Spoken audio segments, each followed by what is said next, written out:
Thank you, Mr. Speaker. It is glaring hypocrisy when you have Republicans on the other side of the aisle trying to create definitions and say Rashida wants to annihilate people, when Max Miller himself went on TV and said we're turning Gaza into a parking lot and we want to annihilate Palestinians. Nobody condemned him on that side of the aisle. What is true here is that every single one of them has not acknowledged the fact that Palestinians are dying in the tens of thousands, but will continue to say it is us who are not acknowledging humanity. Rashida will stand strong. Gentlelady's time has expired. The movement will continue for liberation until every single Palestinian has the right to live Gentleman from Maryland in liberty. is recognized.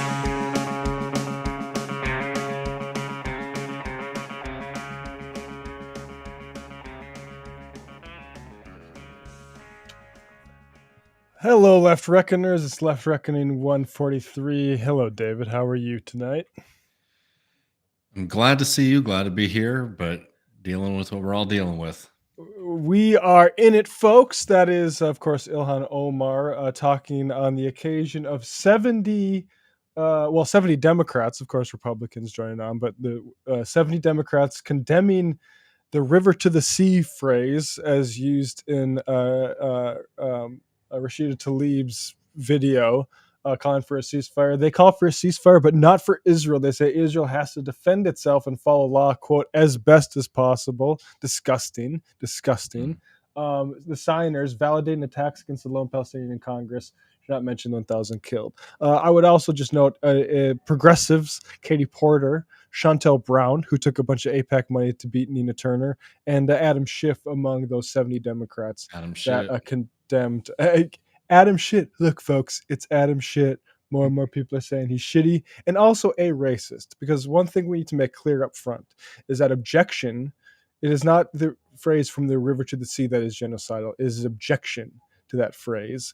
And we are seeing a freak out by the Zionist lobby and its representatives in different parts of the Western political sphere to basically obscure the reality of this. So we're going to spend a lot of time on that today because actually where it comes to defund the police or whatever, I think there's a certain way that these things do function as distractions from like the real impenetrable problem. This is actually pointing to the solution. From the river to the sea is the solution here, and we need to be very clear about that, and that everybody saying it is righteous in the commonly accepted use of the phrase. And just on that note, there's a famous piece now that goes around whenever this comes up, because it is a regular thing used to distract, by Yusef Menayer in Jewish Currents. It's this piece here. What does from the river to the sea really mean? The much maligned slogan resists fragmentation of Palestinian land and people by Israeli occupation and discrimination. And actually, before we even get to that, I want to play a clip from one of the new historians. Basically, in Israel, there was a bunch of documents that started being released in 30 years after the Nakba in 1948.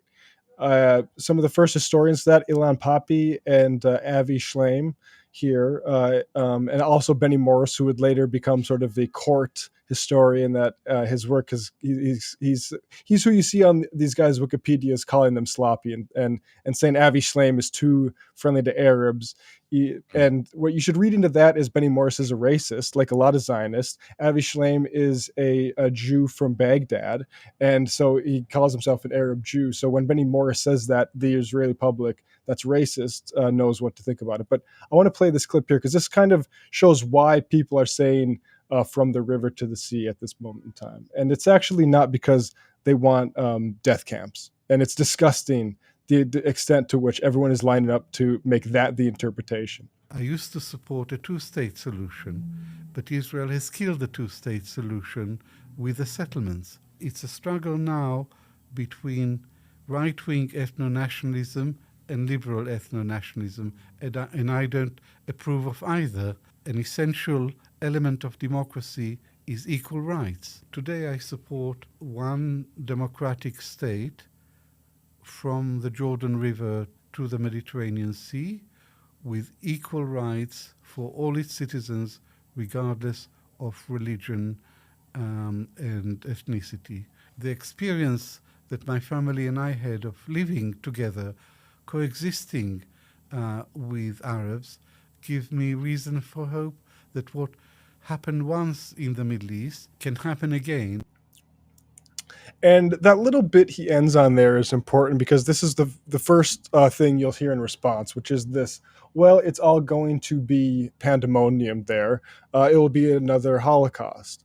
And again, that is a racist belief. The violence, you can learn a lot from Avi there, because of his history as like predating the state of Israel.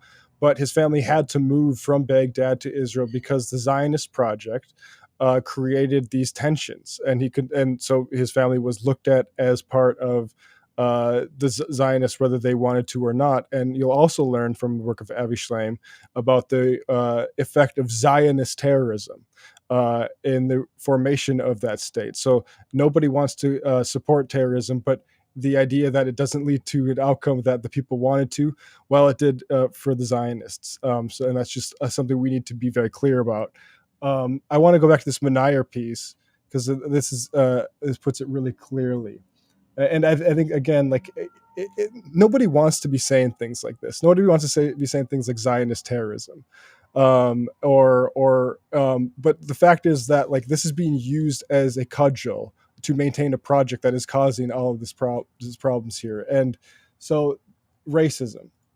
Menayer writes here in this Jewish Currents piece: since Zionists struggle to make a persuasive argument against freedom, justice, and equality for all people throughout the land, they seek instead to attack the message and the messenger. When Palestinians proclaim from the river to the sea, Palestine will be free, many Zionists argue that this is a Palestinian call for genocide.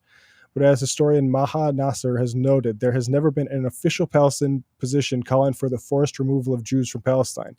The links between this phrase and eliminationism might be a product of an Israeli media campaign following the 1967 war that proclaimed Palestinians wish to throw Jews into the sea.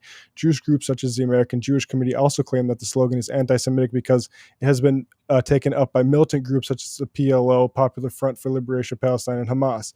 But Nasser writes that the phrase predates these uses and has its origin as part of, let me just see here, part of a larger call to see a secular democratic state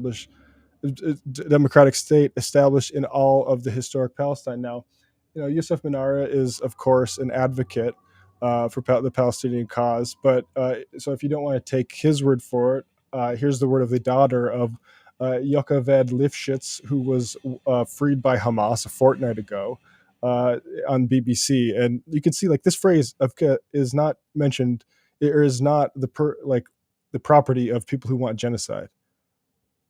Here it is. Her core beliefs have not shifted. She fought all her life to create a place between the river and the sea that is shared by both people. She feels just the same now. She said to me a few days ago that we made peace with the Germans and we will have to make peace with the Palestinians. I think having... And so think about this. Think about what Rashida Tlaib's going through. And people being accused as being anti-Semitic when this is actually the way forward for humanity. There's one more piece, and I played the hell out of this clip, but I think it is one of the most succinct explanations that I think really does get through to people. This is Pappy, who's another one of these historians with like Schleim, who basically faced the reality of like specifically 48 and later conflicts, and the rise of apartheid and what the actual solution is now, because everyone talks about how unfeasible this stuff is, right? Maybe we'll do some sort of super bridge between and so we can have the different ethnic. And I'm sorry, all that's out the window. And it's true that a binational state between Jews and Palestinians is a utopian project. We are already paying for a utopian. We are already paying utopia prices, and we have been for my entire life. And I think that like this is an objective and this is a reality that this is the one that we should actually want to fight for in the world. And I'll just play Pappy here because I know I'll play this clip, but if you haven't seen it, this is a really good one. Surprised when I'm sort of listening to John Kerry, re-listening to John Kerry's last speech.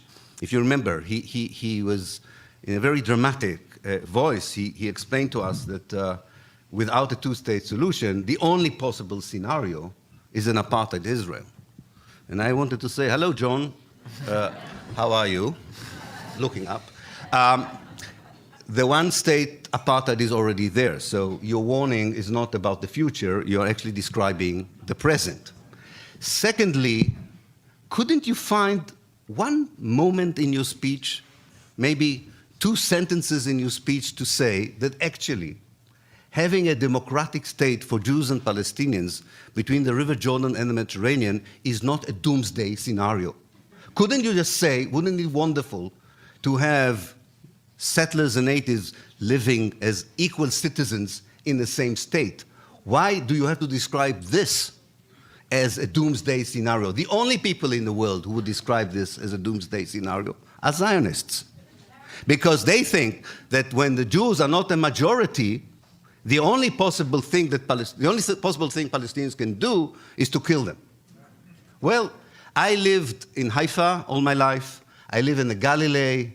I was in political outfits and academic outfits where the Jews were the minority and nothing bad happened to us. And the idea that Palestine cannot be a political outfit if the Palestinians are the majority and the Jews are a minority is a racist idea that should be challenged strongly. Exactly. And, you know, I'll let you go, David. I've been going for a while, but there's another piece here, and we mentioned it in the show on Sunday for patrons, but the Tony Jupp piece from October 23rd, 2003, 20 years ago. Israel, the alternative, Jupp writes, in a world, I'll share this here. In a world where nations and peoples increasingly intermingle and intermarry at will, where cultural and national impediments to communication have all but collapsed, where more and more of us have multiple elective identities and would feel falsely constrained if we had to answer to just one of them. In such a world, Israel is truly an anachronism, and not just an anachronism, but a dysfunctional one. In today's class of cultures, between open pluralistic democracies and belligerently intolerant faith-driven ethnostates, Israel actually risks falling into the wrong camp. And he just continues here. To convert Israel from a Jewish state to a binational one would not be easy, though not quite as impossible as it sounds. The process has already begun de facto, but it would cause far less disruption to most Jews and Arabs than its religious and nationalist foes will claim. In any case, no one I know has a better idea. Anyone who genuinely supposes that the controversial electric fence now being built will resolve matters has missed the last 50 years of history. The fence, actually an armored zone of ditches, fences, sensors, dirt roads for tracking footprints, and wall up to 28 feet tall in places, occupies, divides, and steals Arab farmland. It will destroy villages, livelihoods, and whatever remains of the Arab Jewish community. It costs approximately $1 million per mile and will bring nothing but humiliation and discomfort to both sides. Like the Berlin Wall, it confirms the moral and institutional bankruptcy of the regime it is intended to protect. And I mean, that was 20 years ago. He called the shot. Now we have a high-tech Jim Crow where guys are going up saying, hey, bro, what's your religion? Mm-hmm.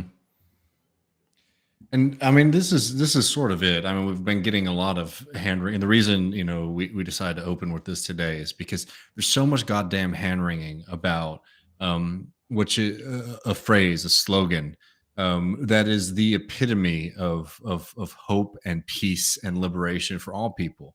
By saying, from the river to the sea, Palestine will be free. What you're talking about is an end to the occupation, to the end to a racist regime, to an end to a system that by its very definition needs to exclude millions and millions and millions of people. That is a threat to no one's humanity, to no one's life. The only thing it is a threat to is to people who want to maintain a system of apartheid, who want to maintain a system of segregation, who want to maintain a system of exploitation and deprive millions of people of their basic fundamental democratic and human rights.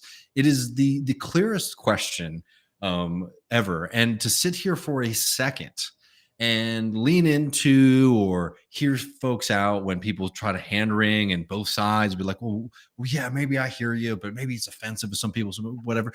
By doing that, by even entertaining that kind of mindset for a second, what you are doing is legitimizing a position that is saying, hey, you know, these people over here who are calling for democracy and are calling for equal rights and are calling for human rights, that feels like a personal threat to me, right? And if anyone else were to say that about any other group in any other context, you would be able to condemn that very clearly. And in this case, you absolutely need to be able to do the same thing, because this is not like, oh, this is so complicated, you need to spend so much time looking into it. No, there is a demand that says we want an end to the occupation, to the dispossession of millions of people, and to a state that is predicated on the idea of exclusion. We want to end that. And to sit here and both sides or talk whatever is bullshit. And frankly, you know, especially at any time, it was ridiculous. But right now, when the conversations we're having in this country is we are fighting tooth and nail, for example, for an end to the mass bombing campaign against millions of people, where thousands of children are being killed, where hospitals are being bombed, where bakeries are being bombed, where people are starving to death, people don't have access to water. Well, all that's going on. Some people are like, oh, yeah, also, you know what's a big problem is all these people are talking about democracy and human rights. It's pretty despicable, frankly. Yeah, it's cover for ethnic cleansing is what it is. It just very simply. Because you know, there are characters, Zionists, people who believe that this is the moral consequence, even if they think of it in that way, right? That this is the price that they're willing to pay, right? It's always very easy when it's other people's lives. You know, to maintain a sense of superiority of occupation and dispossession of millions of people. Then there are people who are abhorred by what they're seeing, but for whatever reason are afraid to come over to what the solution should be, what should be a single democratic state with a right to return for Palestinians. And when you sit here and you do this kind of, oh, I'm standing in the middle of these two groups, right? And I even have sympathy with a lot of the Palestinian cause or whatever. When you do this kind of hand wringing, what you are doing is you are legitimizing a position that has shown itself in the clearest possible way ever to actually be an exterminationist project. And that is the Zionist project in Israel. That is an exterminationist project. And if you're going to sit here and accept the rhetoric that, hey, a call for a free state, for a democratic state, for a state that respects human rights is offensive to certain people, so we shouldn't say it. Again, you're legitimating all of the excuses that we get from Netanyahu and the far right in Israel who are saying, hey, we have to kill all these people because if we don't do it first, they're going to do it to us. It's disgusting. It's an insult to the humanity of the Palestinians who have time and time again shown themselves, you know, to be people who represent a level of humanity that a lot of us should strive for in our daily life. And it's an attempt to, you know, attack people like Rashida Tlaib, to attack people like Andy McDonald in the United Kingdom. It's pathetic. And like, if you spend any time thinking about it, to even treat this as a controversy outside of the fact that a lot of people are talking about it is ridiculous. Yeah, I mean, and it's I it's exasperating, is what it is, really. I think we might want to talk a little bit about Rashida. I did just want to update folks. You know, in the United Kingdom, they're going through similar things.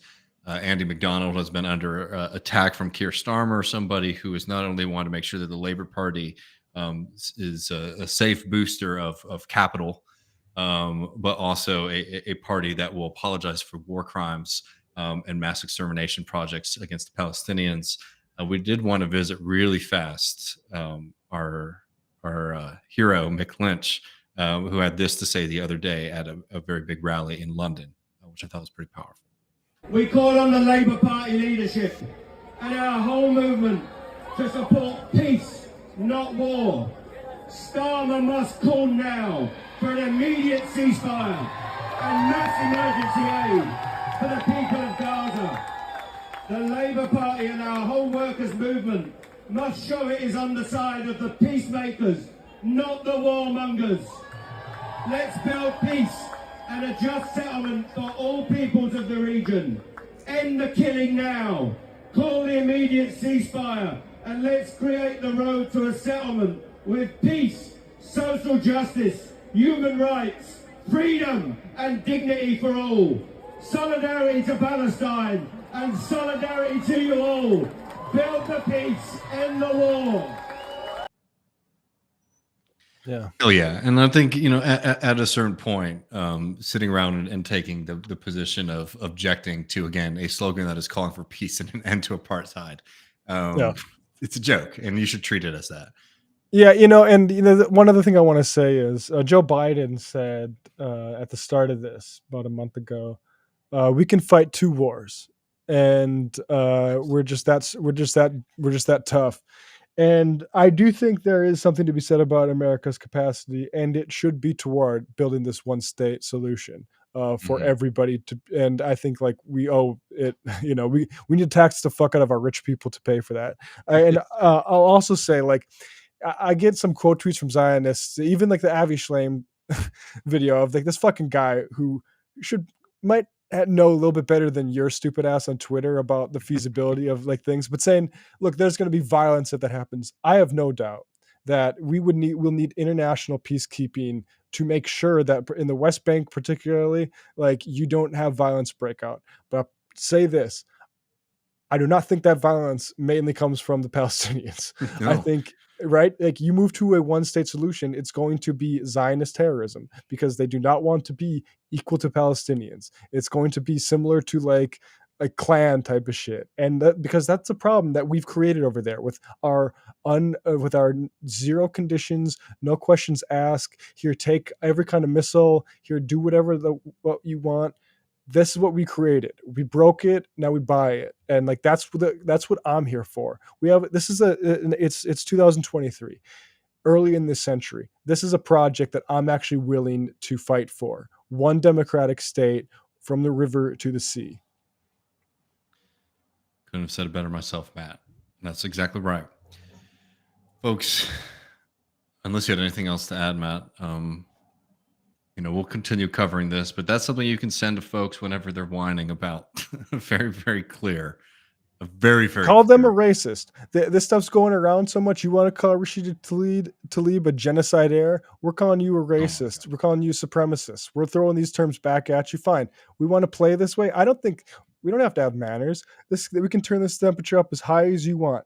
The side of righteousness is on ours. 100%. 100%. Well, folks, we're going to jump over to our conversation with Tiare.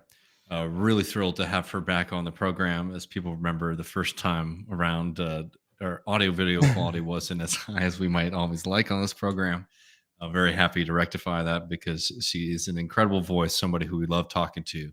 And we're going to talk about Spain, Palestine, and feminism. So I really hope that y'all enjoy this conversation. We'll be back on the other side where you can join us in the post-game, patreon.com/leftreckoning. Give us some calls, some questions. We've got a couple clips and stories to talk with y'all. But before that, let's get to Tiare.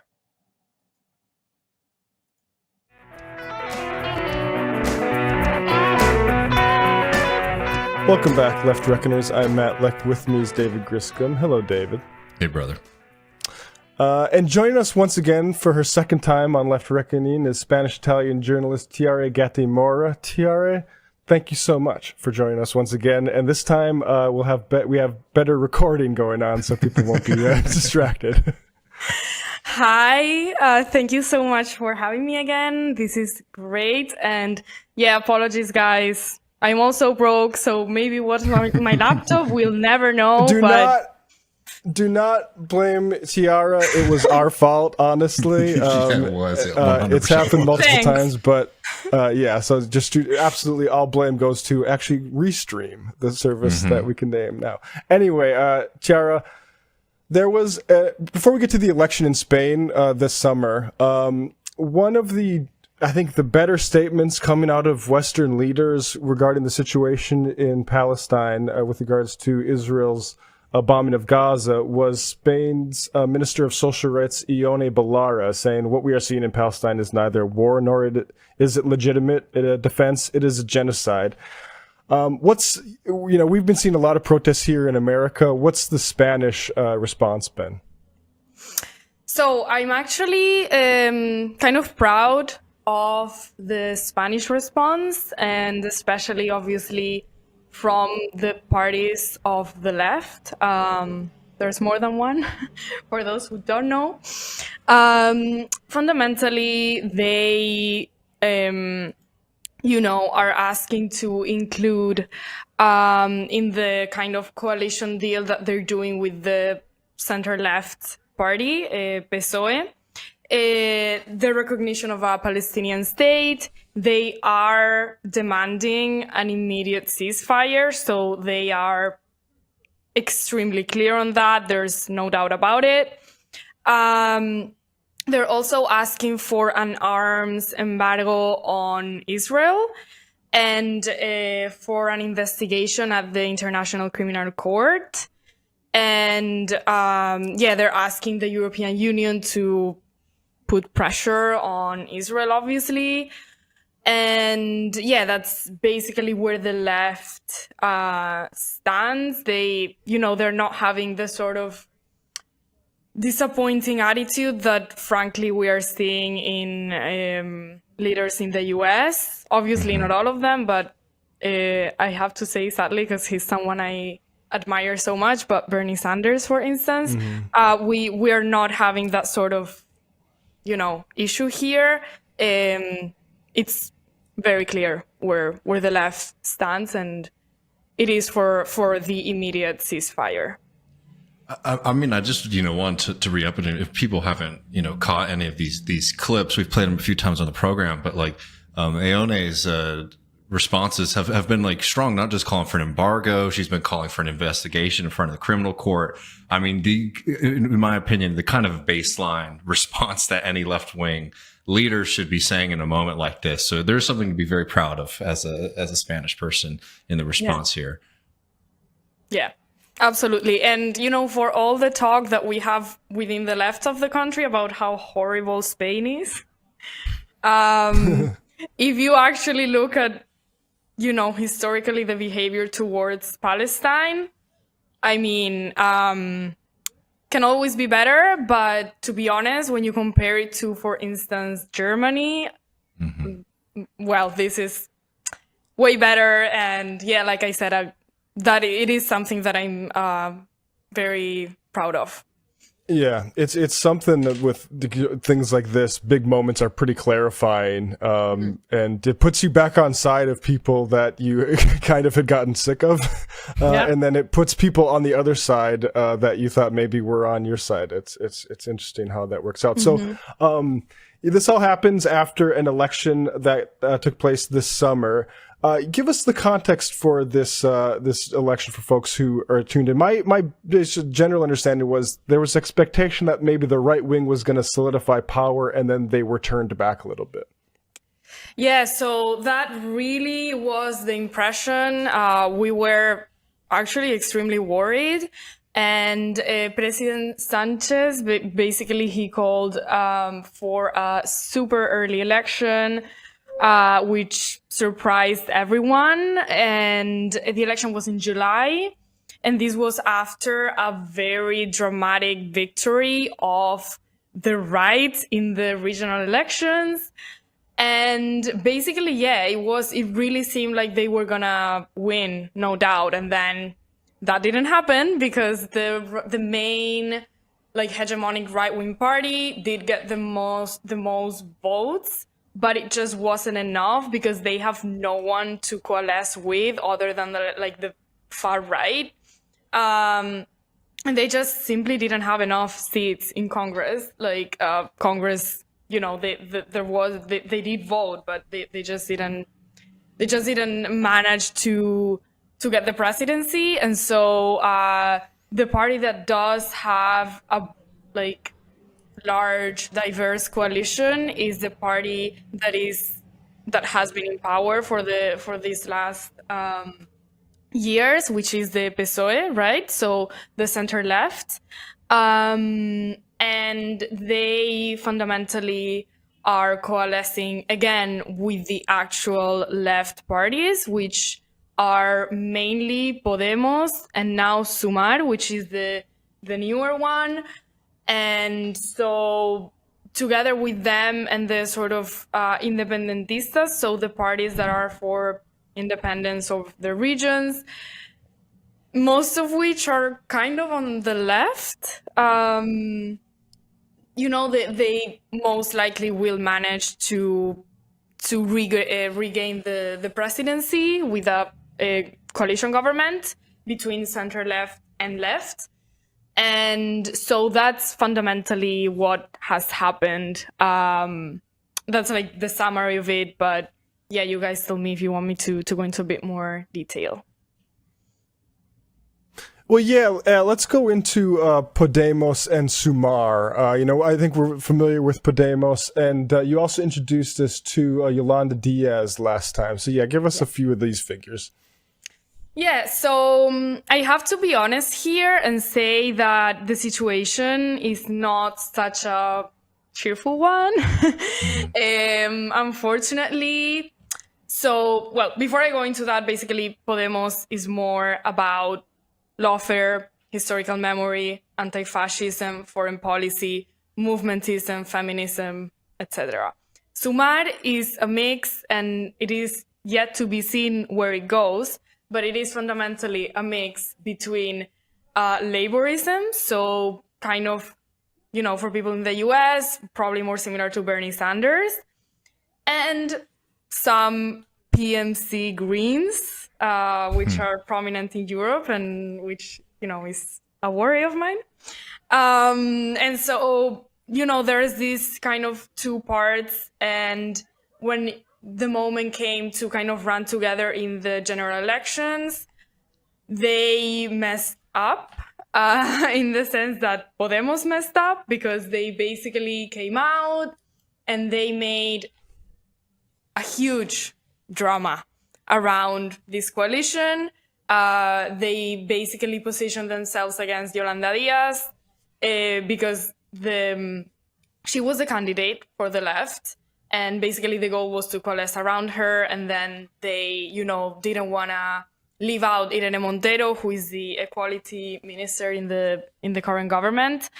And, the majority of the people in the coalition did want that, and they just wouldn't give in. They just wouldn't, do this without a fight that, quite honestly, was kind of juvenile for that moment. And just my opinion, they didn't know how to read the room. And that was really a pity, I think, to be quite honest.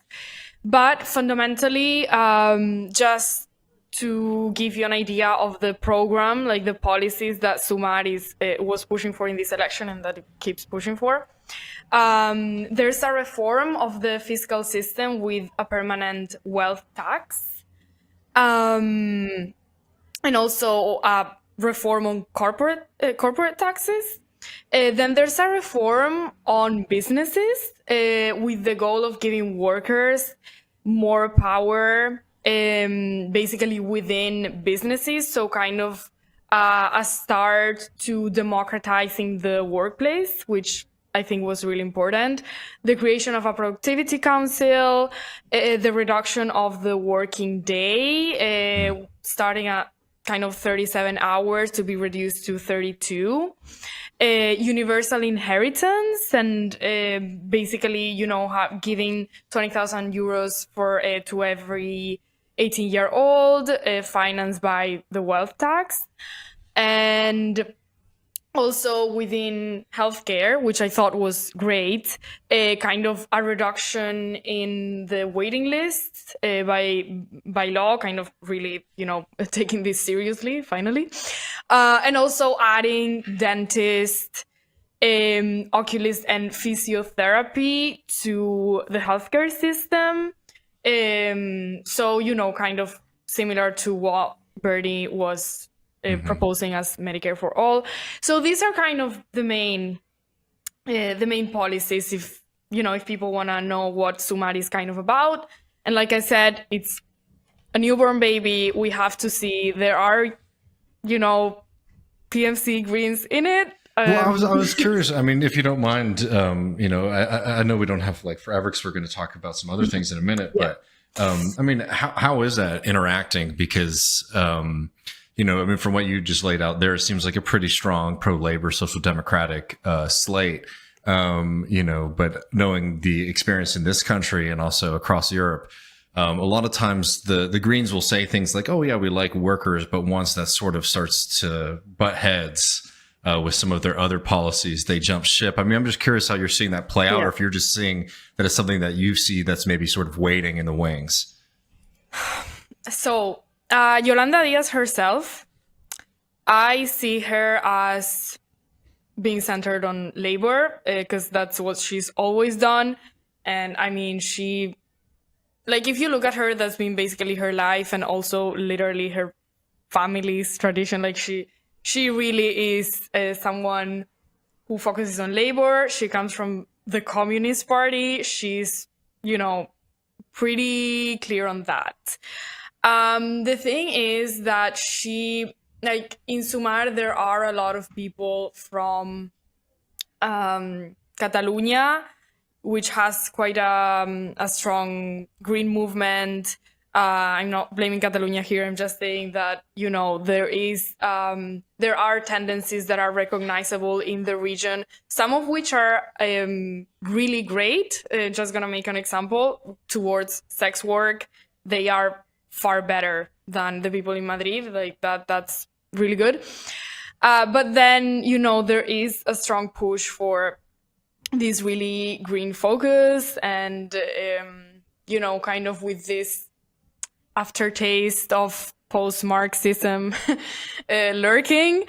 And, it's a question of how much influence will they have. The thing is, obviously, within Europe, if you look at the left, it does kind of end up going in that direction oftentimes in terms of who's the hegemon in general, just because of how the situation with the left is right now. I feel like I said, this, if you really dive into it, it is this post-Marxist kind of approach really penetrating every left space, I feel, all around. It's really crazy. And I don't know, because this is so new, I really struggle to see where it will go, but that is kind of the worry that I share with the people who I know are democratic socialists and really would want to see labor centered. It's not easy to tell yet, I think, but there is kind of that,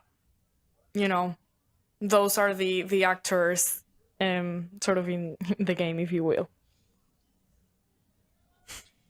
Yeah, no, I mean, it's just, I guess it's too early to see. And, the hope is always that maybe these things will be sort of borne out in struggle, where if you're able to get significant success and inroads with working class people, then, I don't know, the performative, more PMC style politics sort of fall to the wayside. But that's what we hope, and that's not always what what ends up happening. Just before we move on to this conversation about feminism more generally, I did just sort of want to sort of bookend this. As we were saying, like this election was sort of seen as a repudiation of the right. A lot of people were thinking that the right wing was going to be able to cement a lot of gains. How does it seem right now? Are they sort of licking their chops? Is it sort of suspended, the question of a right wing resurgence in Spain?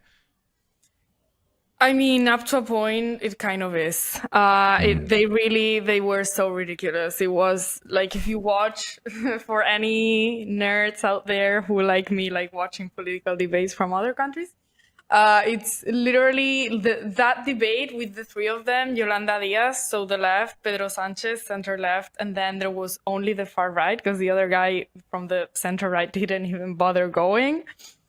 It was so funny. It was literally this far right guy being the victim, like the whole victim persona full in. And the other two were like, the adults are in the room. We're normal. We're just normal guys. We're asking for reasonable stuff. And that was basically the gist of it. Like, just to be honest, it was completely like children versus adults, like in such an obvious way.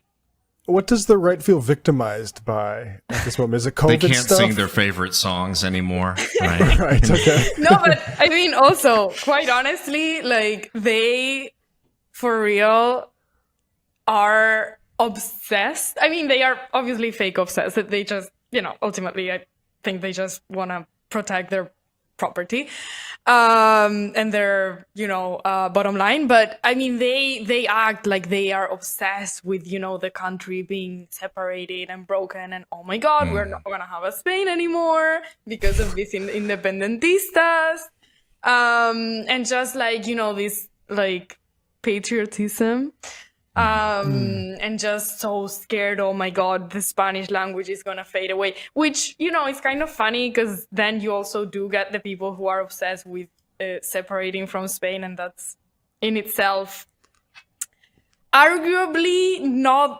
probably shouldn't be the number one priority. But then these guys are so just going for that and acting like that's all people want to hear about, and people didn't buy it, they didn't buy it. They didn't buy that feminism is the worst thing in the which again, I have, and we're going to talk about it. I have a lot of problems with the kind of feminism that's been, that's dominant here. But, obviously people realize that it's not that the problem aren't feminists, the main problem in their life. Surprise. People aren't that dumb.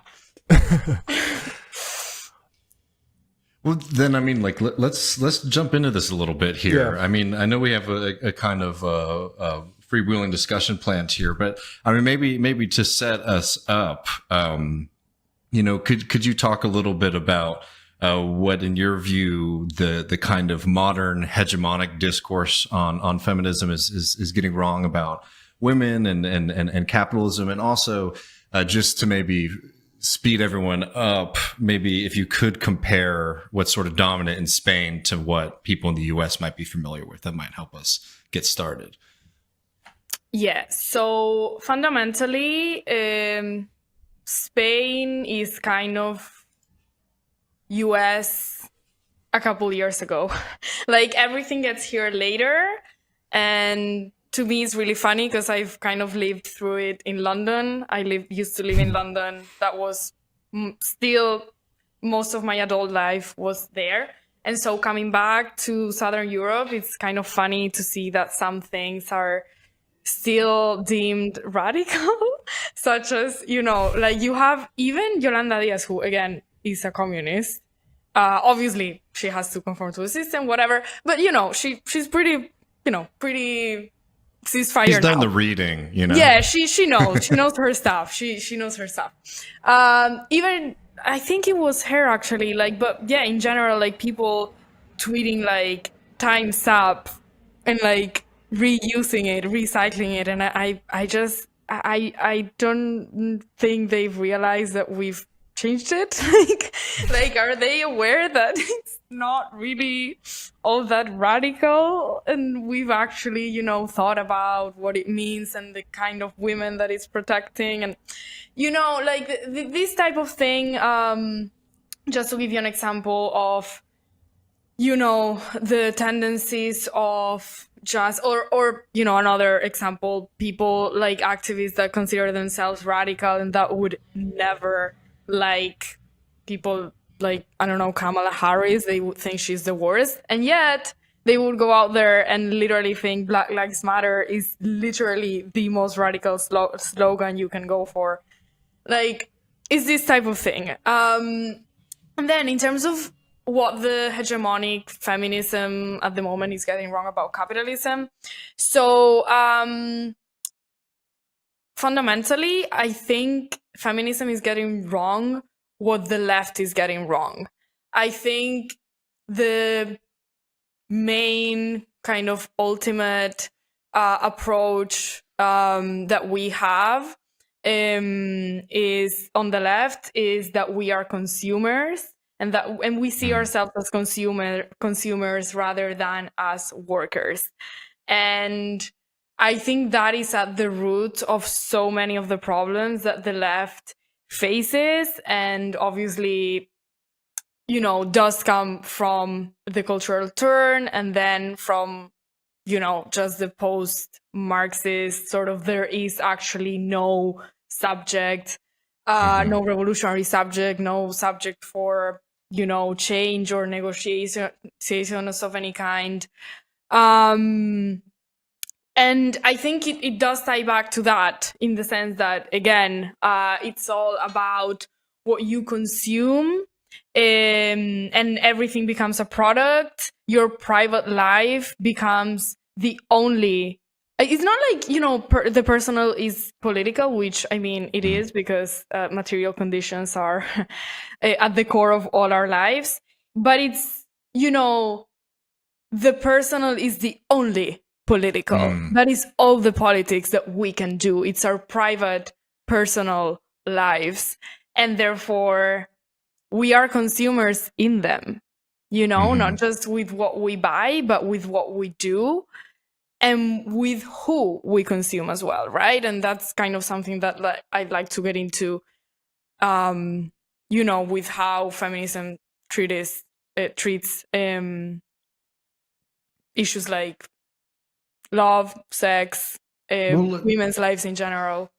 Well, maybe to jump into that, you know, a couple of the things that you had sent our way, you know, two people who I think we're all big fans of, Amber Lee Frost and Catherine Liu. One piece in particular you sent us, and it's going to be in the show notes for people to read, is a piece by Amber A. Lee Frost in the Baffler called Daddy Issues.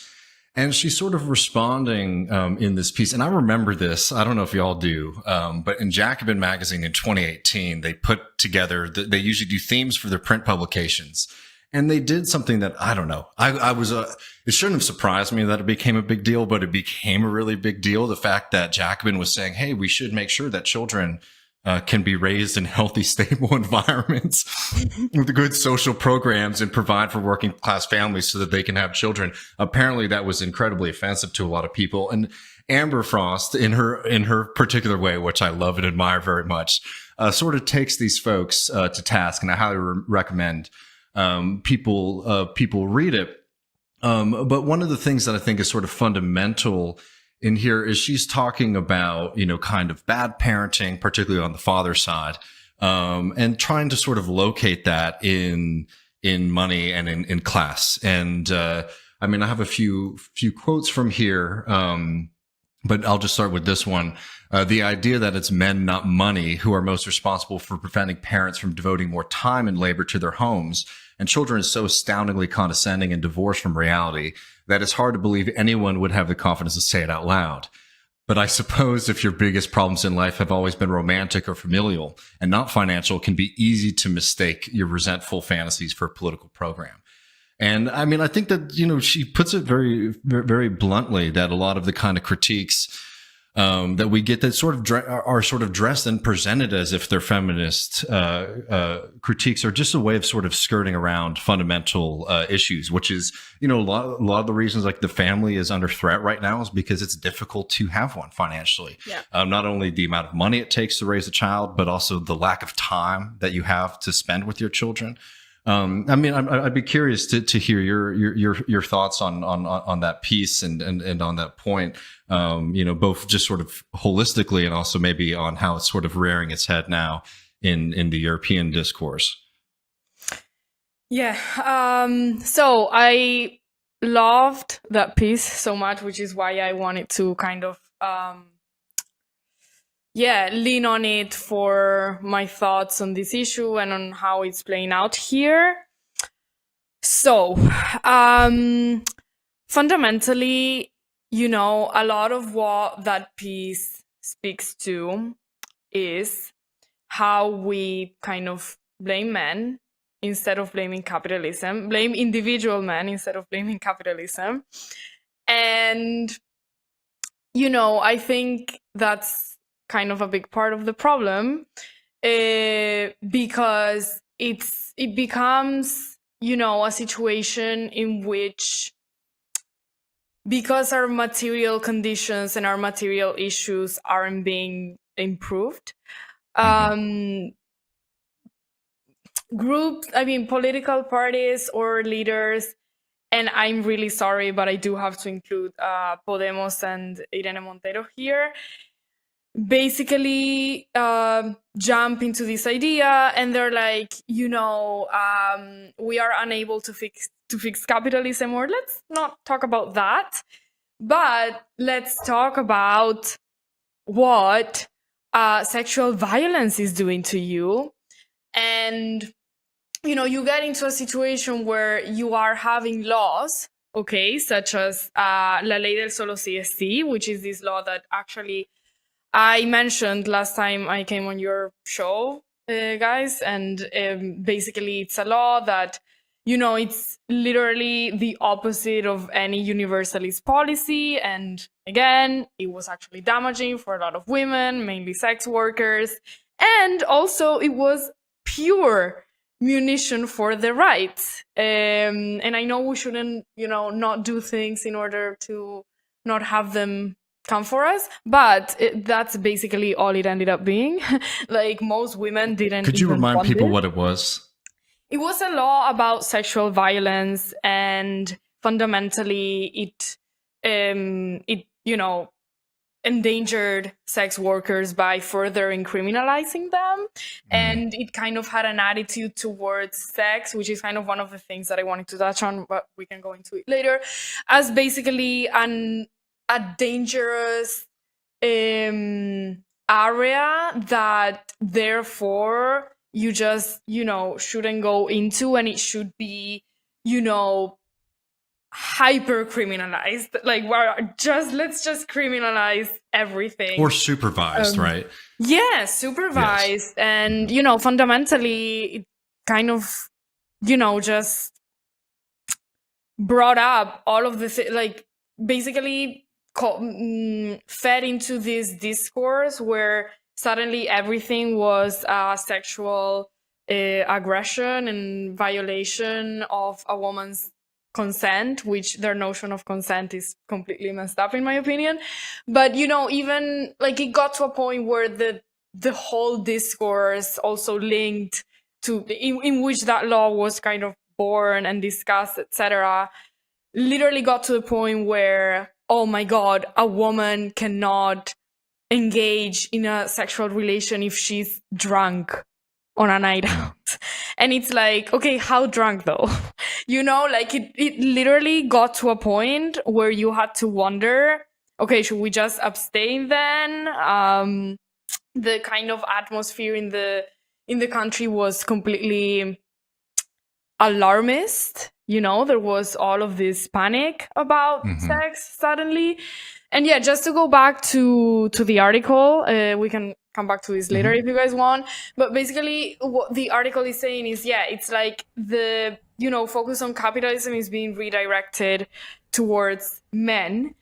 And another thing that I would add to the article, which is also from Amber, but it's actually from an episode of BongaCast. So, it really does tie together though. She said, guys being shitty is much more easily articulated than I'm extremely alienated, and the role that men have in my life has an outsized influence on what it should, because I'm not economically independent or secure. So this is something that, to me, a kind of law that is, again, completely specific, but specific to a really small part of the population, because it's really just this very loud part of the feminist movement. That to me embodies this idea of let's cater to this and let's make this kind of like the biggest issue, and let's be super outraged and super, and let's impersonate this perennial victim as opposed to let's do universal policies. And you know what happened in the election with Irene Montero, okay, really speaks to this, in my opinion, because she, again, was left out of the coalition. She was vetoed. And a huge part of the left, which was honestly heartbreaking to watch, and I can't believe we are spending our time, you know, on that kind of campaign, literally came out against Yolanda Diaz in a manner that resembled what they did to Bernie Sanders in calling him a misogynist with the whole Elizabeth Warren situation. Basically, suddenly, if you weren't screaming at the top of your lungs that you wanted Irene Montero back in, you were so sexist. You just had to be sexist. You had to be anti-LGBTQ+, because she got this trans law done as well, which, I mean, that one I thought it was actually great. But again, if you are against her being amongst the leaders in this new coalition, you are like, literally, it was madness. Like, you were painted as a misogynist, as this incredibly, you know, fascistic person. Like, seriously, went completely out of hand. And, you know, I remember them saying this sentence a lot, like, she put her body on the line, which is very much, you know, very much echoes this whole talk about black and brown bodies and yellow bodies, and everyone's just bodies, you know, and all of this kind of, and to me, it completely jumped on this professional managerial class idea of victimhood, you know, and just being there to help the victims. And in this instance, she was the victim, and she was feminism, and nothing else could be. And, you know, if you were against her, you were just a class reductionist, and that was pretty much it. And, you know, I do think it ties back again to this idea of really talking about, you know, your the aggressions that you might have received that are kind of related to your gender, and just trying to resolve them by, again, pointing at men rather than at the system in itself. And there's just enormous weakness in that, to me. And, you know, yeah, that's kind of, I guess, how I would tie it back to the Spanish situation. But there's a lot more to say for sure. Well, let's keep on this like more holistic thing for a second, because there's a few different threads that you sort of outlined there, and maybe just to start at this first one, which is this substitution for why you're feeling this kind of alienation. And maybe if people were sort of having a hard time getting, you know, which I think you articulate very well, but for whatever reasons, missing what you were saying there, let's just look at an example that's happening in the States, and I'm sure it's probably happening in Spain too. But something that Matt and I do on this program, which is sort of reacting to these kind of right-wing reactionary TikTok things, right? And what they do is it's sort of a flip funhouse mirror version of this, where it's a bunch of men who are very alienated and frustrated about their lack of ability to date, their lack of ability to find love. They're feeling alienated.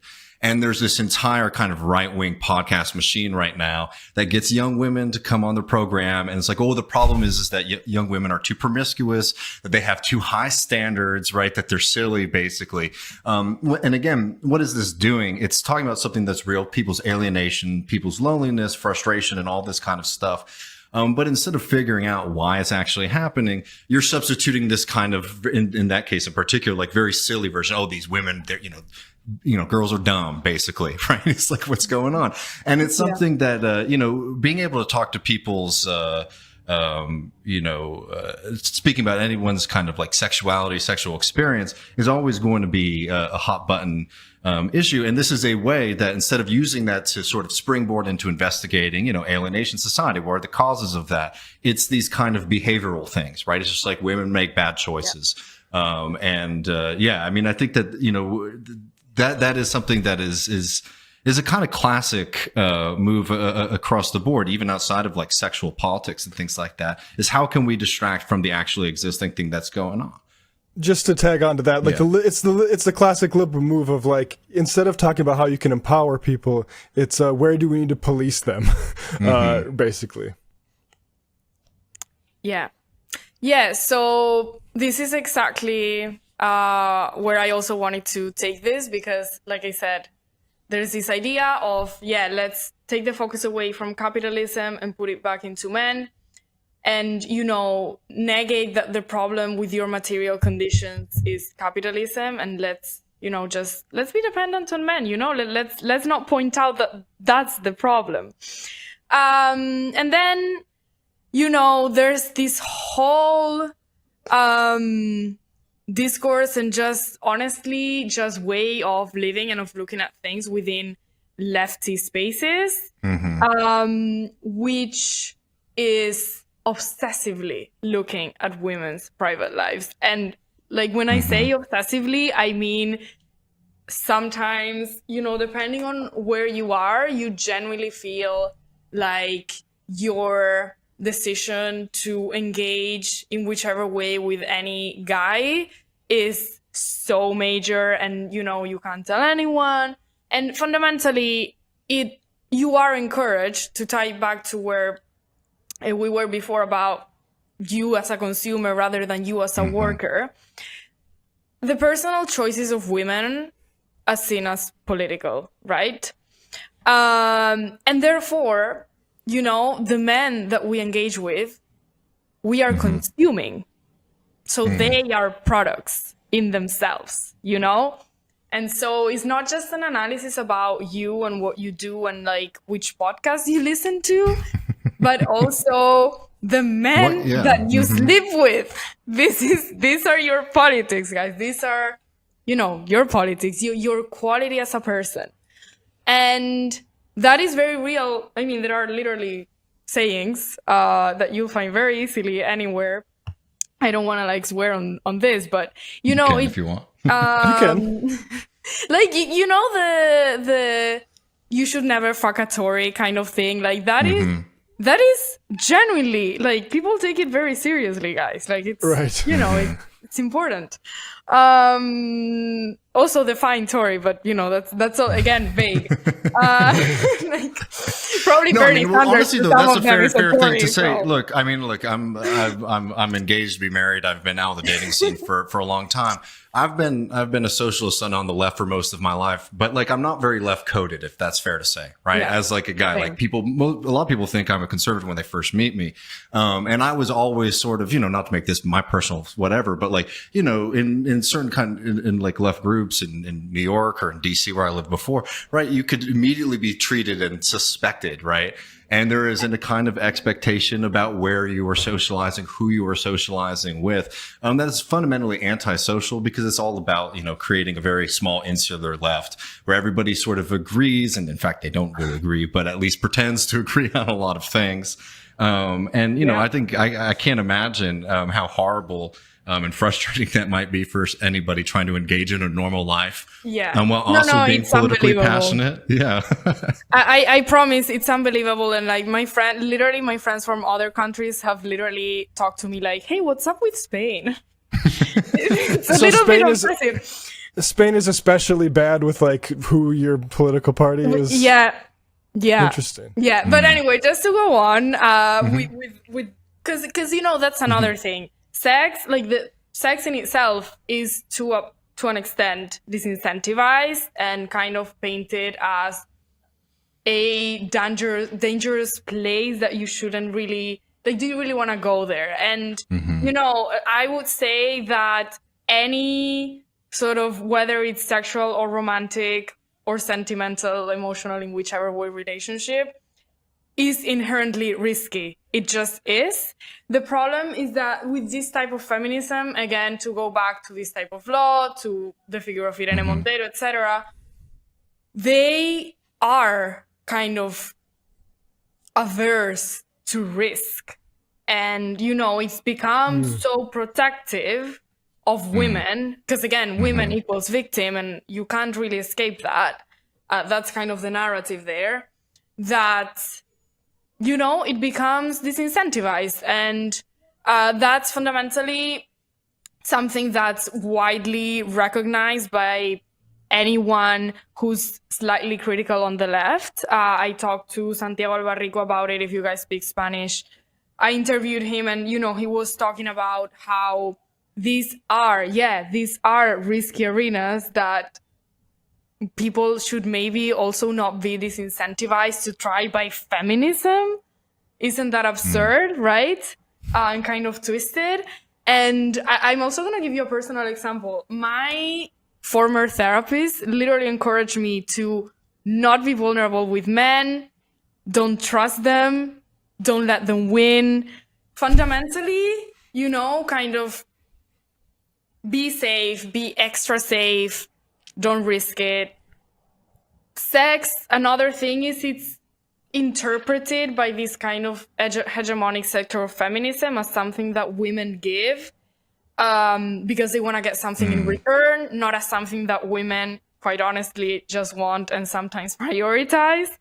And, you know, again, like another issue that was discussed when this law was coming out and sex workers were, you know, really feeling attacked, was that even within sex itself, what you do had to be kind of feminist. And so depending on people's taste, that you were doing a misogyny. Like that, again, that's the level of control. When I say the discussion is obsessive, this is also what I mean. Like, this is genuinely, it's become such a huge part of the conversation on the left in Spain that you kind of have to speak back to it. And yeah, that's also another part. But again, it's not just sex. It's also, in order to be a feminist in this kind of sphere, you have got to be a good victim. And it's kind of ironic because that means that on the one hand, you must, you know, be like, if you've been sexually kind of harassed and you aren't somewhat traumatized by it, it's suspicious. You know, it's like, why aren't you just, you know, crying and talking about your experience and making it your entire identity? But if you care about romance, or you've been brokenhearted and you admit to it rather than just, you know, saying you're over it when you're not, then that's a sin. Like, you shouldn't do that. That's kind of meek, and that's, you know, seen as, again, misogynistic. And so, you know, it becomes a situation where you have to embody, like, if you want to get into this club, you have to really embody this weird kind of, I have to be really sad about this, but I can't be sad about that person. I have to sleep with this person, and I have to kind of not engage with anyone on this camp or who looks like they might be. Like, it's extremely obsessive, and, you know, it goes into as well, what are you wearing? Which makeup are you wearing as well? Not just your clothing, but just obsessively kind of ruminating on people's private, personal lives and choices. And that's kind of a very solid, you know, big part of feminism, which, again, we see reflected in literal government politicians. And that's a little bit of a summary of all the club, if you will. Well, I really think it's like it points to the fundamental divide between like a sort of more anti-capitalist politics, Marxist politics versus the liberal one, because it is, again, you see like this thing that should be about empowering people out of these situations is turned into an opportunity to have everyone surveil each other and police each other. And this is exactly like, Hillary Clinton running in 2016, and we're talking about the banks, and she's like, well, breaking up the big banks isn't going to end racism. It's like, well, yeah, maybe not directly. But it also, like, if you look at who's getting thrown out of houses post-financial crisis, like actually splitting up this power of these banks and who's able to afford homes now and get loans now, it's like actually that would have probably a greater impact than scolding people from the bully pulpit would be. And I think that it's a really fundamental thing. And I appreciate you bringing Amber's piece back into it, because it's like, this is about security, and it's not about like making somebody pay in the right way that's the most just. It's about making sure that dependence isn't there in the first place. Absolutely. And something that I want to add in that sense, also with the Amber piece, what she's saying is the problem isn't how bad men are personally, which, I mean, some people would just... Some of them are bad, too. That's the thing. Like, it's a fact of life, right? She literally says that in the article. Like, sorry.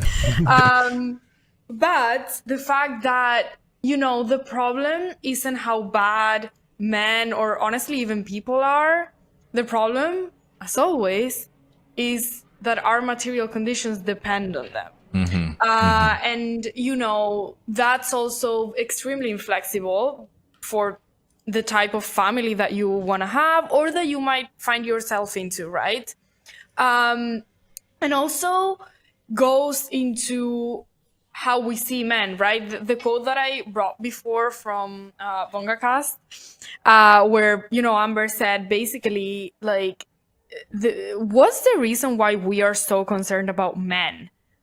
Because maybe we don't feel secure. We just don't feel safe. We just don't. And, it's not just that makes us more vulnerable emotionally, because, by the way, like I said, sex and love are risky arenas. And the thing is, when they do go wrong, which it's a fact of life, they will most likely, we should be able to cry about it in the sense of having the time for it, having a home to do it in, having food that we can feed ourselves with in order to do that.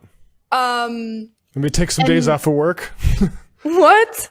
Maybe take some days off of work. And for instance. And then sex, same thing. Of course, there are going to be like dangers attached to it. But again, what if instead of focusing on how, ignorant men or people are on it, we focus on the fact that maybe if you have 5 flatmates and you are 30, that's not a very sexy situation.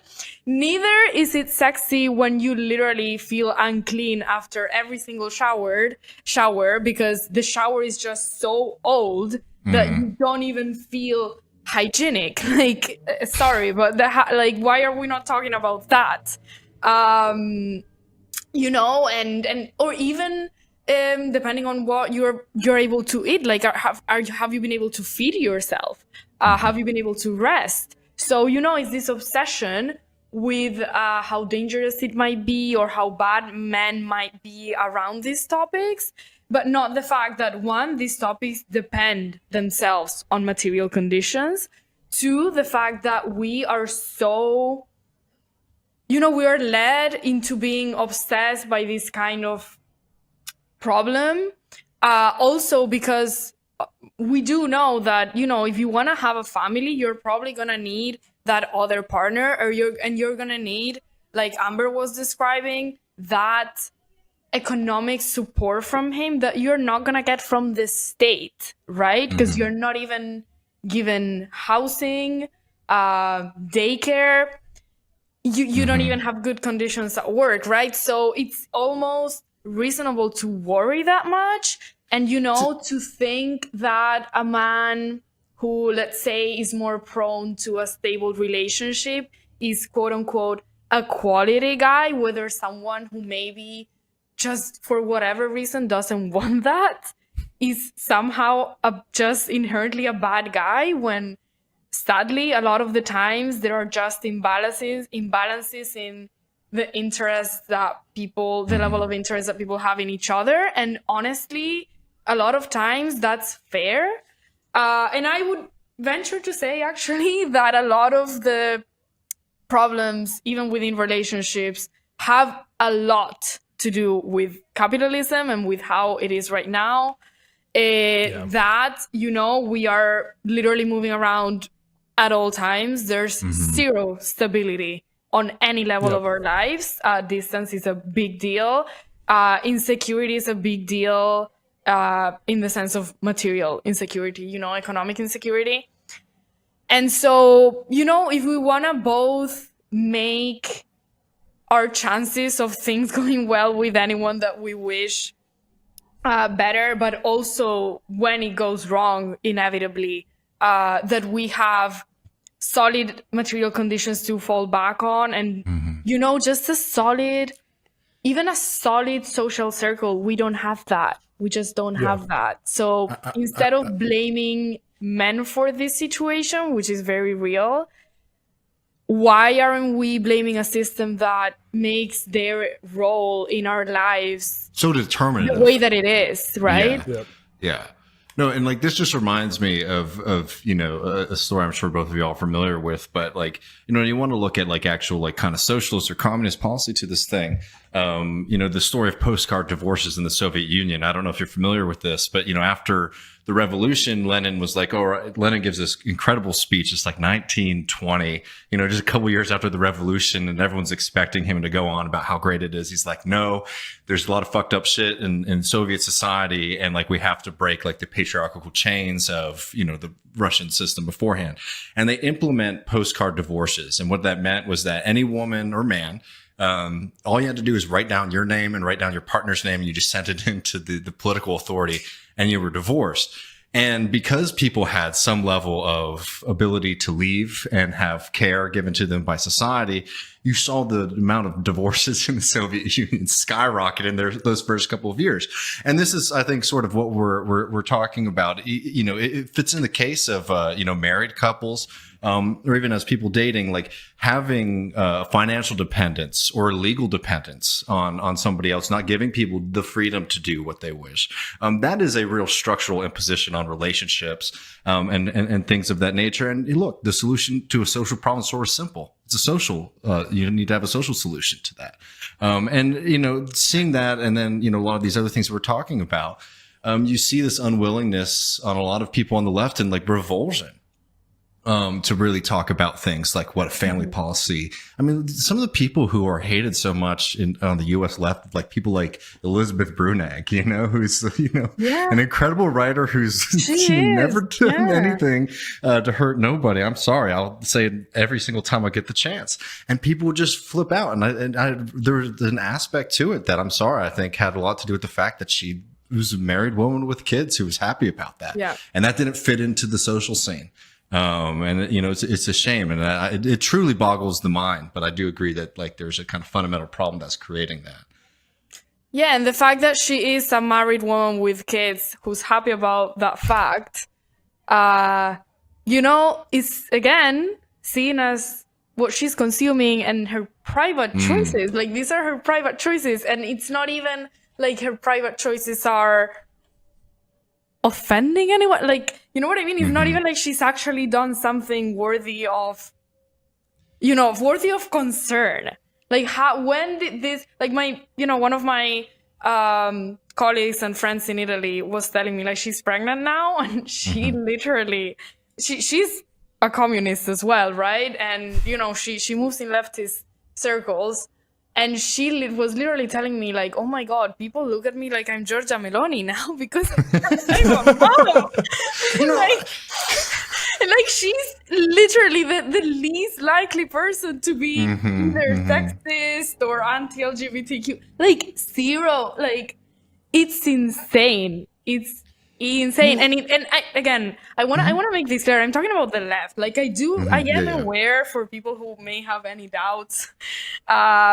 I am aware that the wide world isn't super friendly to women or, other minorities. I'm talking about the left here and how we are treating each other and what we are prioritizing and focusing on. But which, by the way, I also wanted to make a comment about. Well, please. I mean, I will just say just really fast that, like, yeah. Not only is that bad socially, but it's just like it's bad goddamn politics. Yeah. Because literally, like, if we're trying to build a strong movement, I mean, one of the number one markers of being poor in this country is having children. That's just a fundamental reality in American politics. And it's just like, I don't know, it's just such a policy slam dunk for us to say, hey, we don't, because also, I'm sorry, having children is, one of the most natural expressions of humanity out there. Yeah. Not having children is fine too. I don't have them. I'm not saying you have to. But to sit here and just sort of cede that ground to the right wing, I think is so damning and dangerous. But I know you had something. Yeah. Extremely.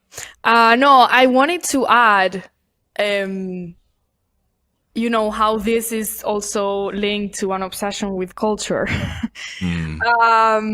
Because, we see, like, I'm going to give you guys an example.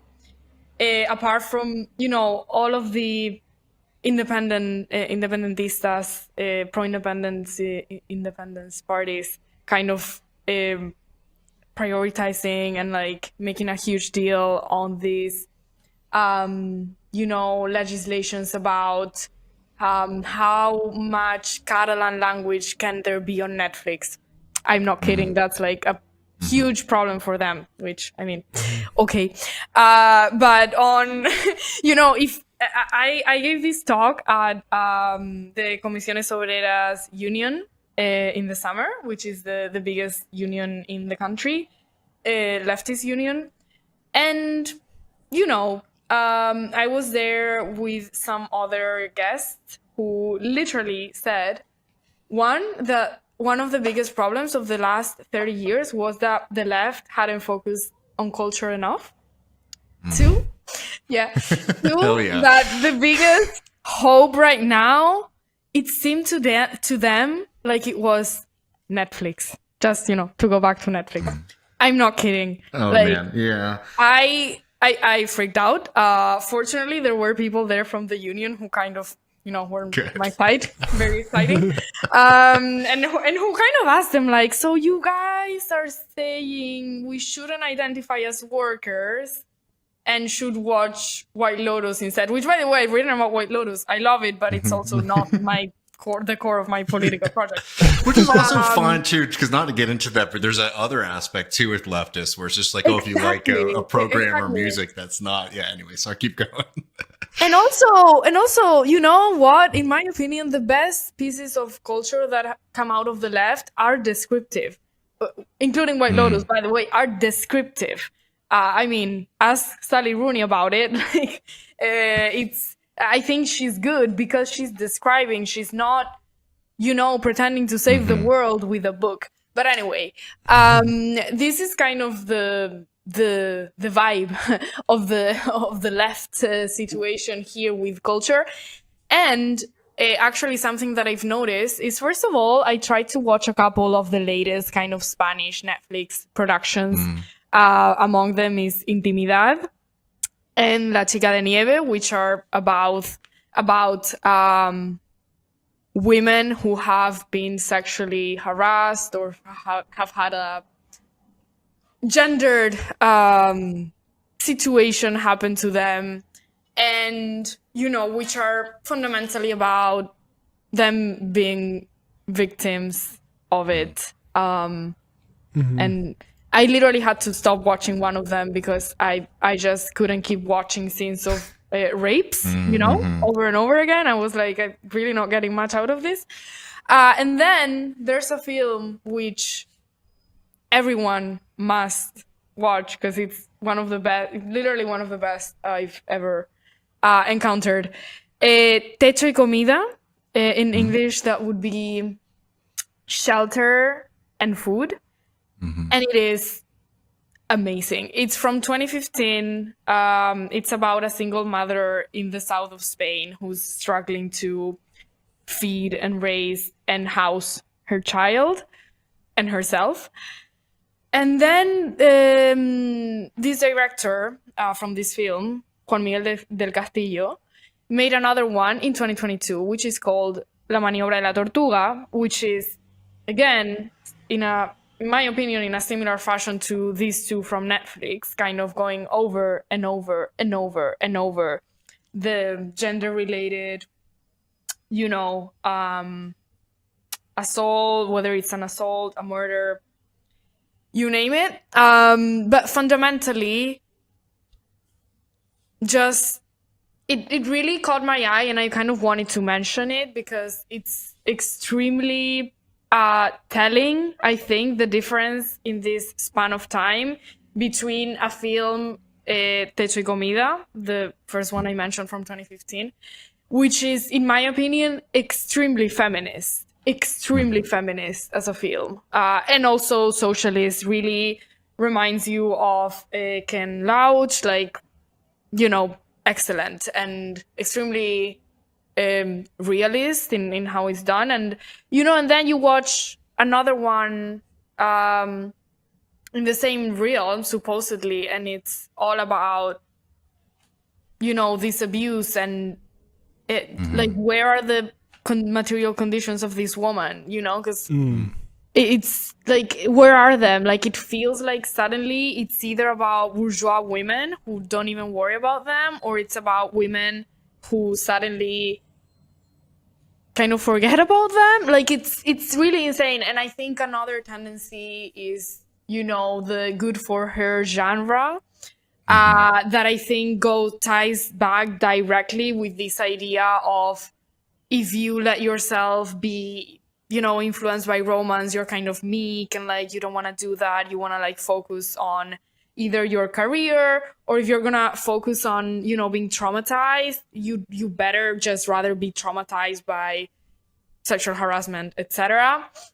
And you better get vengeance, like revenge, and, this really like despechada, bitter kind of Shakira doing this song bit.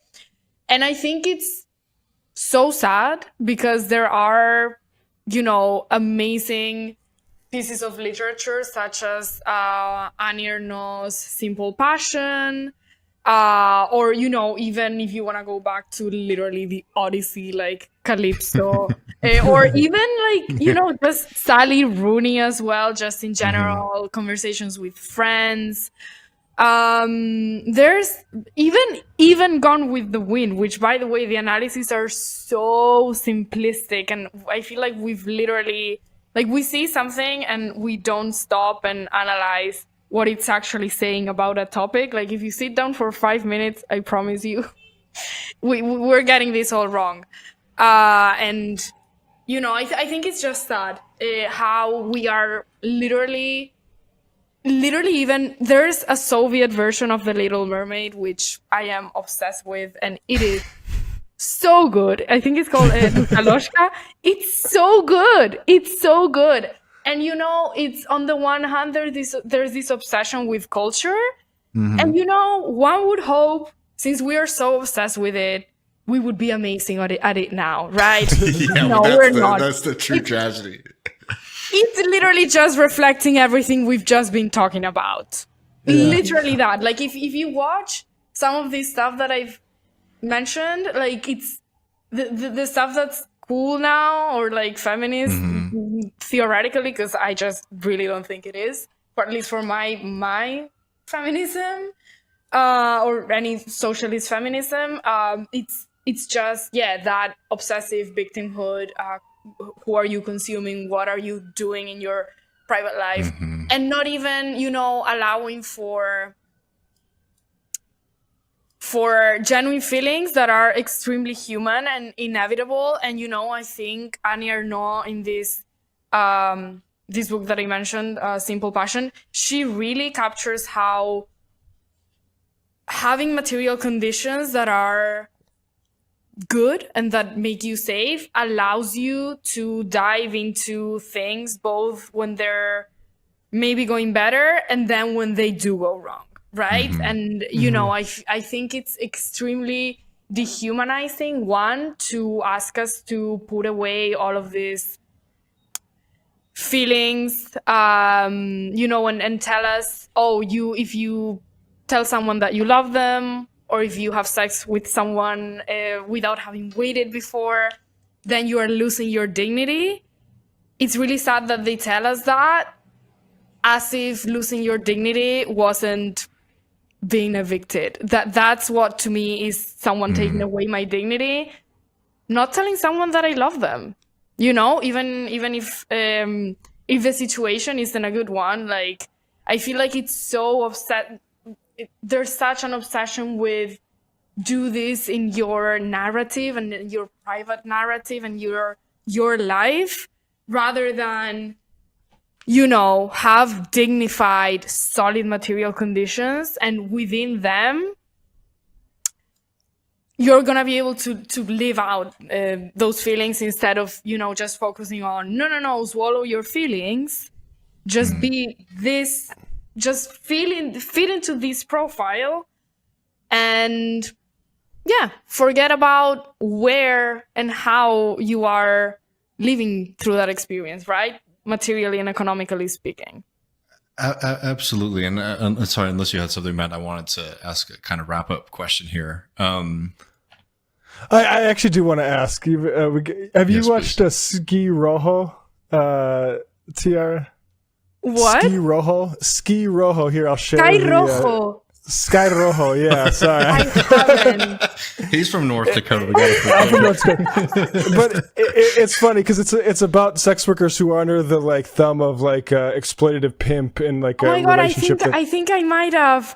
Is it the one with the 3 sex workers? Yes, and oh it's my funny God, because yes. Sorry, I forgot the title. I was like, this is really familiar, but I'm struggling now. Yeah, but actually, really, a long time ago, I watched it. You can see a lot of these preoccupations in Spanish politics coming through in that show. But go ahead, David. You can ask your wrap-up question now that I mispronounced the name of that show. Hey, look, you got a deep wealth of knowledge, friend. So, I mean, look, I just sort of, and I want to phrase this right, because I'm not going to ask you to fix the world or to fix the left or to fix feminism right here. But maybe to just sort of, by way of maybe trying to make a counterpoint to get your vision here. I mean, look, I'm broadcasting here from the state of Texas. The state of Texas has been on a brutal been waging a brutal war against women, both in taking away their rights to healthcare and to abortion. But it's also a state that, women's healthcare is highly underinvested in. Women struggle tremendously in this state. How do you sort of juxtapose, and maybe if you could sort of map out your vision of the world, because I want to be really clear here. It's what we're trying to do with this conversation is trying to reclaim a feminism from the graveyard of cultural liberalism, basically.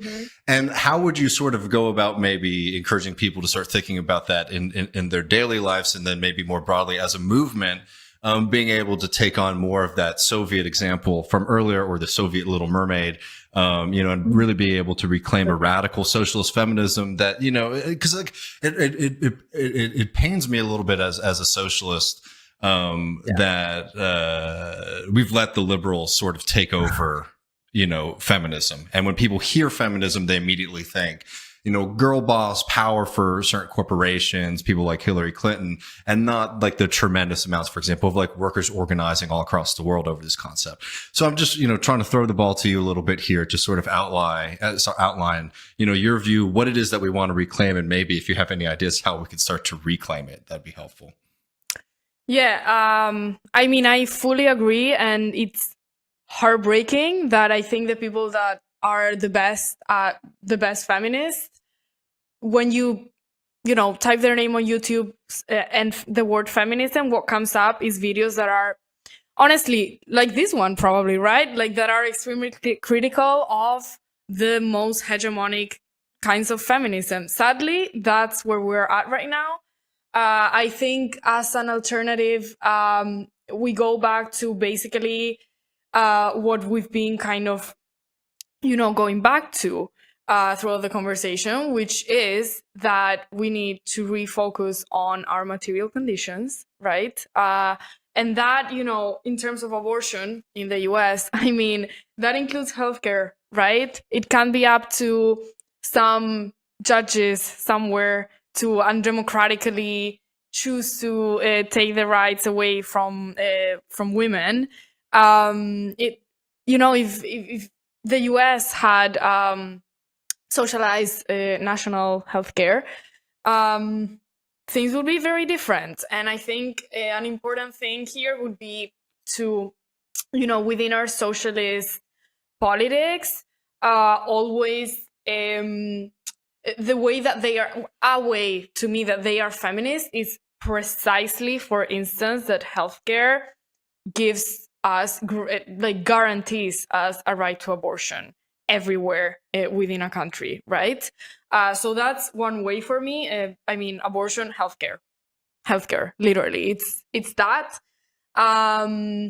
And in terms of what to prioritize and how to get this feminism back, I think we have to, again, take the focus back to issues such as housing, for instance, because, again, that's where all of this stuff happens, and inevitably it is going to be risky in general. And, if you have a home, that changes everything, including for raising your child on your own, whether it's because you honestly maybe just wanted to have it on your own, or because you are no longer with the person who's the father of the child.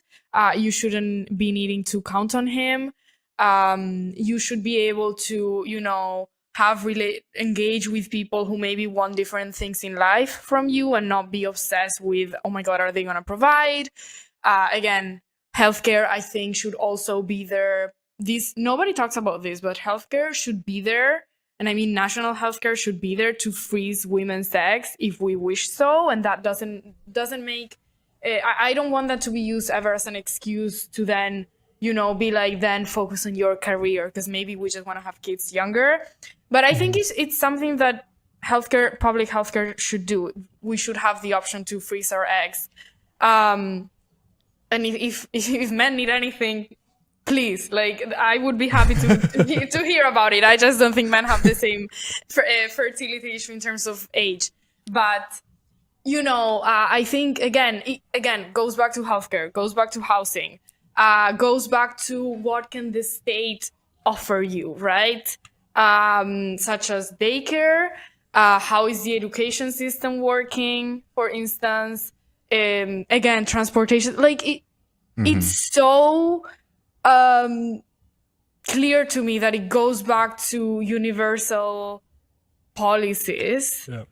And even, I don't know, we should probably think about kitchens that are common, in the sense that there is available food in the case someone needs it, maybe someone who has a lot of children, who literally is struggling to raise them. Maybe they have a smaller family, a smaller circle. I think we should ask ourselves, what can a democratic socialist state do for me?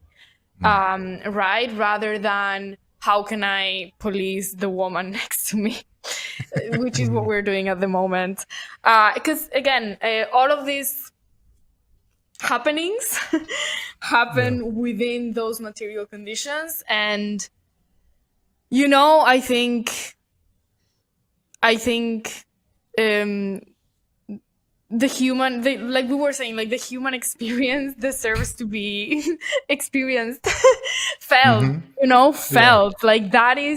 That is right now is luxury, to be able to, because it's not like we're not worried about it. We still are, even if the material conditions are horrible. We're still in pain, or we're still happy in relation to these topics. Absolutely. And it's extremely dehumanizing, I think, to tell someone that because their material conditions are awful, then why would they worry about this high school stuff? It's not high school stuff, right? But I think we all deserve material conditions that, like with everything else, make it as good as it can be, because just being a person is hard in itself. And, I think at the core of a socialist project is the belief that man is the highest of all things, and therefore that we should make this life as good as it can be. And in order for it to work for women, you know, we probably require the things that most other people require too. Yeah. So universalism at the end.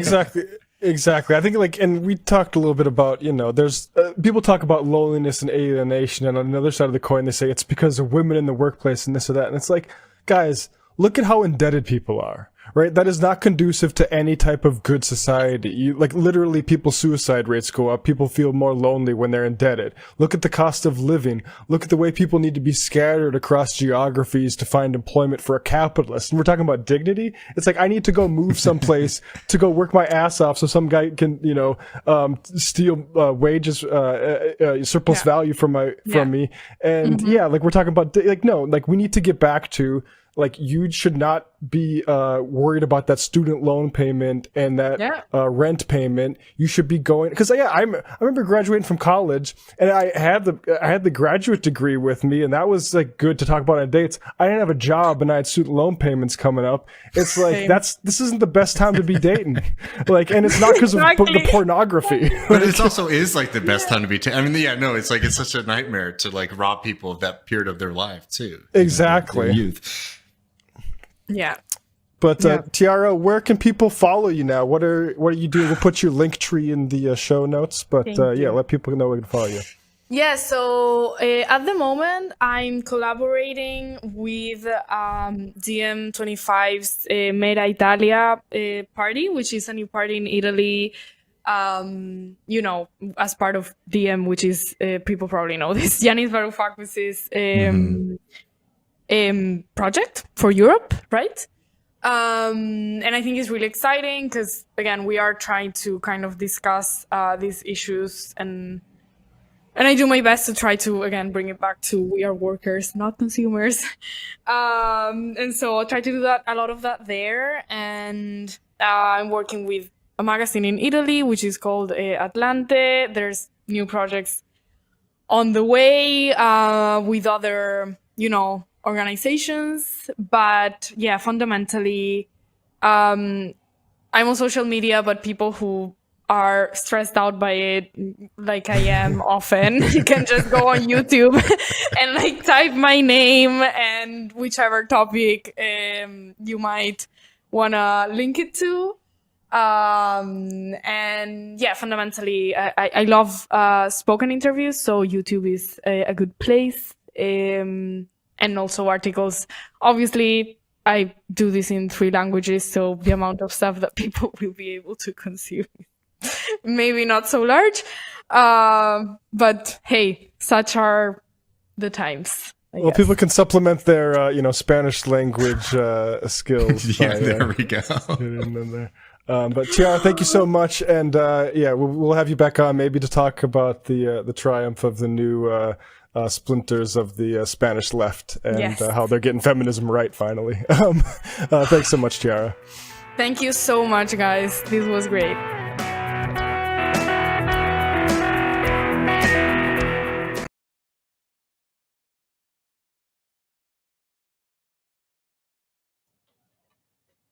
Oh, David, you are muted. I was for a second there. I was panicking, thinking it was a me problem. But that was a great interview with Tiare. It was good to actually talk to her and have it come out for all y'all. So yeah.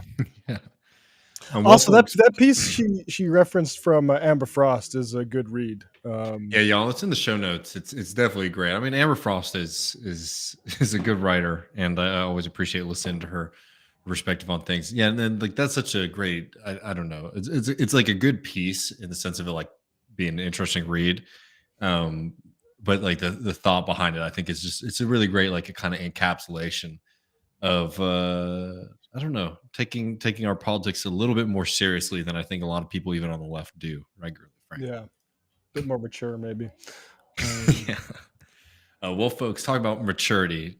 Me and my good friend Matt Leck are going to be going over into the post game. You can get access to that patreon.com/leftreckoning, where we're going to be doing a little bit of a song and dance about Joseph Biden's poll numbers.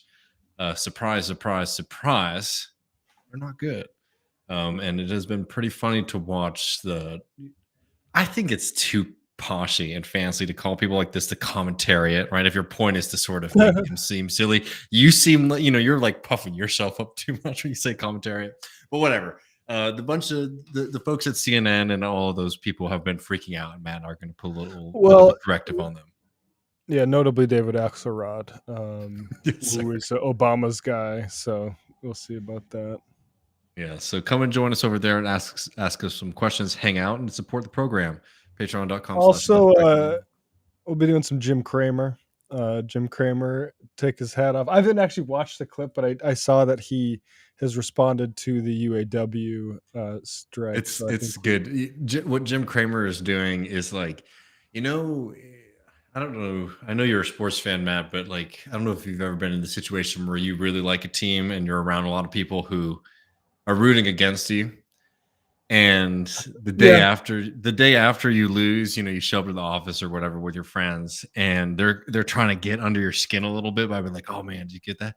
And you just take like a real like balls and strikes. It's like, you know what? We really had to get the run game going. We just never got that going. So I guess it's right. You sort of like deflate them so they can't dance on your grave. That's exactly the Kramer analysis in this clip. That's like the what is it like? Is it Taekwondo or whatever, where you use your opponent's force against them? Yeah. It's like, Aaron Rodgers. Yeah, he, what can you say? He's a great quarterback. Exactly. So we'll have that plus some questions from the listeners. So patreon.com/leftreckon to get access to it. As always, folks, we do appreciate this community so much. Take care of yourself. Take care of each other. And we'll see you soon.